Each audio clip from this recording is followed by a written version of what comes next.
नमस्कार दोस्तों, आप सभी का मेरे healthy wealthy India YouTube channel में स्वागत है। आज मैं चाइना के ऊपर वीडियो बनाने जा रहा हूँ। चाइना जो एक ऐसी कंट्री है जिसको पता था और पता है कि फ्यूचर में इंडिया ही एक ऐसी कंट्री है पूरे एशिया में जो चाइना के ऊपर जाएगी। तो इसी वजह से चाइना पहले से इंडिया के अगेंस्ट में काम करते आ रही है, लेकिन इंडिया के ये समझ में कभी नहीं आया। तो उसके कैसे चाइना ने अगेंस्ट इंडिया काम किए, मैं इसके बारे में आपको इन्फॉर्मेशन बताता हूँ। तो चाइना ने तो पहले आफ्टर 1990 धीरे धीरे इंडिया के मार्केट में घुसना स्टार्ट कर दिया। जैसे कि अभी आज पूरे इंडिया में अराउंड 70 to 80% जो भी माल आ रहा है वो सब चाइना से आ रहा है। तो चाइना ने ऐसे क्या किया, तो चाइना ने ओवरऑल वर्ल्ड में जितना प्रोडक्शन है, अगर उस प्रोडक्शन को हम लोग 100% काउंट करेंगे तो मोर देन 50% प्रोडक्शन चाइना में होता है। तो आज के डेट में चाइना को बॉयकॉट करना पूरे वर्ल्ड को पॉसिबल ही नहीं है, क्योंकि बहुत सारा रॉ मटेरियल चाइना से इंपोर्ट करना पड़ता है। अभी कोविड-19 का केस ही पकड़ लो, तो उसमें जो रॉ मटेरियल चाहिए मेडिसिन बनाने के लिए, तो ये रॉ मटेरियल भी चाइना से ही इंपोर्ट करना पड़ेगा इंडिया को एंड अदर कंट्रीज़ को भी। तो चाइना ने धीरे धीरे ऐसे ही इंडिया में अपने हाथ पैर फैलाए ताकि इकोनॉमिकली सब लूटे और वही पैसा जो इंडिया से आ रहा है वो खुद के डिफेंस में लगा के अदर कंट्रीज़ को इनडायरेक्टली पैसा डोनेट करके अगेंस्ट इंडिया काम करवाने पे मजबूर कर रहा है। तो वैसे पाकिस्तान है जिसको पहले से सपोर्ट करते आ रहा है चाइना अगेंस्ट इंडिया। अब जाके नेपाल में भी एक पॉलिटिकल पार्टी आई है, वो इनडायरेक्टली चाइना के सपोर्ट से आई है। तो इसीलिए आगे जाके अभी नेपाल भी काम कर रहा है इंडिया के अगेंस्ट में। चाइना का अगला टारगेट है बांग्लादेश। बांग्लादेश को टारगेट करके बांग्लादेश को रेडी करने जा रहा है अगेंस्ट इंडिया काम करने के लिए। तो ये इंडिया को जल्द से जल्द समझना चाहिए। अभी इकोनॉमिकली चाइना इंडिया में कैसे घुस गया, तो चाइना ने पहले इंडियंस की मेंटालिटी ग्रास्प कर ली कि इंडियंस को क्या चाहिए। तो इंडियंस को सस्ते दामों में अच्छी चीज़ चाहिए, जो कि इंडिया में मिल रही थी छोटे छोटे बिजनेसमैन से।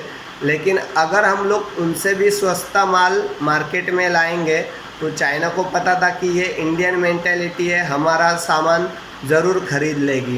तो धीरे धीरे चाइना ने यही किया कि अपना माल करोड़ों में प्रोडक्शन करके सस्ते दामों में बेचना इंडिया में शुरू कर दिया। उसकी वजह से जो इंडिया में छोटे छोटे व्यापारी थे, बिजनेसमैन थे, जिनके छोटे छोटे प्रोडक्शन वर्कशॉप थे, तो ये धीरे धीरे ख़त्म होते गए और वो बिजनेसमैन डूब गए। तो इंडिया के जो ओरिजिनली बिजनेसमैन थे धीरे धीरे सब डूबने लगे और चाइना का जो भी माल है उसका डिमांड ऑटोमेटिकली इंडिया में बढ़ता गया, क्योंकि इंडिया में पॉपुलेशन बहुत है। तो चाइना को ये बात पता है और poor public, economically down public India में बहुत है। तो ये भी चाइना ने देख लिया था। तो धीरे धीरे ऐसे ही मार्केट में घुस गए और हमारा ही जो पैसा है वो अभी पाकिस्तान को दे रहे, अभी नेपाल को देना भी शुरू कर दिया है। अभी बांग्लादेश को आगे जाके करेंगे, फिर म्यांमार भी है, आगे जाके मैं भी श्रीलंका को भी वैसे करेंगे। तो पता नहीं चाइना आगे जाके क्या क्या करने वाला है अगेंस्ट इंडिया। और हम जो बात कर रहे हैं बॉयकॉट चाइना, तो ये पॉसिबल नहीं है, तो ये समझना चाहिए। और चाइना ने अभी जाके अफ्रीकन कंट्रीज़ में जो पुअर कंट्रीज़ है उनको भी कैप्चर करना स्टार्ट कर दिया। उनको बड़े बड़े लोन दे के डेवलपमेंट के लिए उनके ऊपर कर्जा डाल दिया है। अभी वो अफ्रीकन कंट्रीज़ वो जो भी लोन लिया है उसको रिटर्न करने में थोड़े असमर्थ हो रहे हैं। तो इसी का फ़ायदा चाइना उठा रहा है।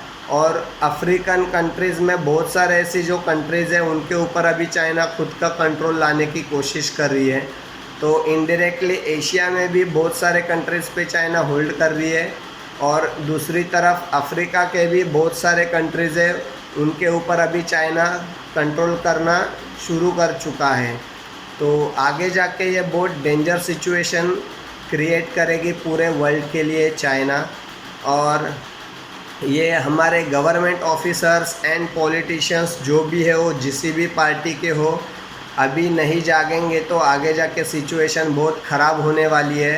क्योंकि हमारे गवर्नमेंट ऑफिसर्स है, उनकी मेंटेलिटी बस करप्ट, 10 में से 9 लोग तो करप्ट ही है।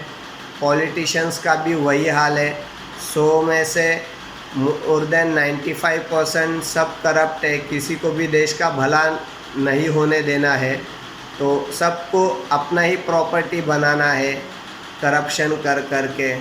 तो इसी के अभी ड्रॉबैक आगे आगे निकल के आएंगे। क्योंकि चाइना जब वहाँ पे करोड़ों में प्रोडक्शन कर रहा था तो इंडिया में इंफ्रास्ट्रक्चर क्रिएट नहीं किए गए हमारे इंडियंस बिजनेसमैन लोगों के लिए। तो उसकी वजह से जो रोज़गार बढ़ने वाले चांसेस थे वो भी नहीं बढ़े। तो अभी चाइना को टफ देने के लिए इंडिया को कड़ी से कड़ी मेहनत करनी पड़ेगी। और जो भी अभी इंडिया बोल रही है कि हम लोग चाइना को टफ फाइट दे सकते अगर वॉर हुआ तो मुझे तो पर्सनली ऐसे कुछ लगता नहीं है कि वॉर होगा। लेकिन छोटा मोटा जो भी होगा तो चाइना आज के डेट में इंडिया से बहुत ऊपर है। उनके पास वेपन्स की क्वालिटी भी अच्छी है और उनकी क्वांटिटी भी ज़्यादा है। इवन उनका जो डिफेंस का जो बजट है वो भी इंडिया से कई गुना ज़्यादा है। और उनकी मैन पावर जो भी डिफेंस में उनके नंबर ऑफ काउंट्स है वो भी इंडिया से बहुत ज़्यादा है।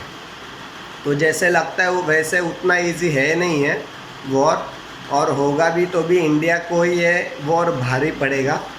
तो अच्छा होगा वॉर नहीं हो, लेकिन फाइनेंशियली ग्रो करने के लिए इंडिया को बहुत सारा हार्डवर्क करना पड़ेगा।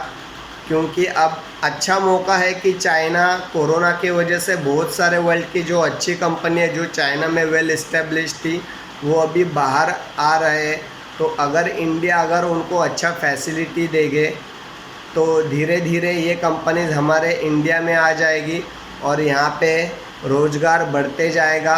और ऑटोमेटिकली जो इकोनॉमिकली अभी जो डाउन हुआ है हमारा जीडीपी वो ग्रो होने के लिए बहुत फ़ायदेमंद रहेगा। तो बस यही था मेरा आज का वीडियो चाइना के बारे में। तो आपको ये वीडियो कैसे लगा कमेंट बॉक्स में ज़रूर बताएं। अगर ये वीडियो आपको अच्छा लगा तो लाइक करना मत भूलना। अगर आपने मेरा चैनल सब्सक्राइब नहीं किया है तो प्लीज़ करना और अपने फैमिली और फ्रेंड्स के साथ भी ज़रूर शेयर करना।